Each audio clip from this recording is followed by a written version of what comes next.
ఏంటి గణేష్ ఈ సంవత్సరం ఎలా చేసావు? నీ బర్త్డేని గ్రాండ్ గా చేద్దాం అనుకున్నాను. ఏడ్చేర్లే, మీ సెలబ్రేషన్స్ నాకు తెలియబేటి. చందా పేరు చెప్పి దందా చేస్తారు. ఓ నా దండిన డబ్బుల్ని ఏదైనా మంచి పని కోసం ఉపయోగిస్తారా అంటే అది లేదు.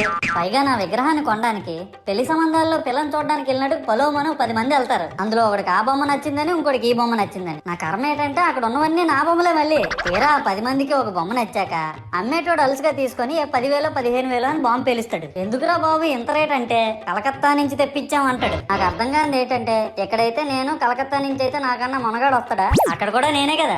ఇలా నన్ను బజార్లో పెట్టి బేరం ఆడి నా మొహానికి ముసుగేసి వ్యాన్ ఎక్కిస్తారు. ఆ వ్యాన్ డ్రైవర్ గాడు నేను ఉన్నానని కూడా చూడకుండా ఏదో ఆలోచించుకుంటూ డ్రైవ్ చేస్తా గతకల్లో గబ్బి గుబ్బి మని తించేసి నా కాల్లో చెయ్యి ఎరగొట్టేస్తాడు. ఈ విషయం చందాలు ఇచ్చిన చిన్నోళ్ళకి తెలిస్తే మళ్ళీ ఇరిగిపోయిన బొమ్మ పెట్టకూడదని ఏ బొమ్మ రాసి కవర్ చేసేస్తాడు. సరేలే, జరిగిందేదో జరిగింది, నా భక్తులే కదా, కూల్ బ్రో అని చిల్లయ్యే లోపు నన్ను పందిర్లో పెట్టి ముసుగు తీసి నాకన్నా పొడుగున్నే సౌండ్ బాక్సులు 2 నా చెవులు పక్కన పెట్టి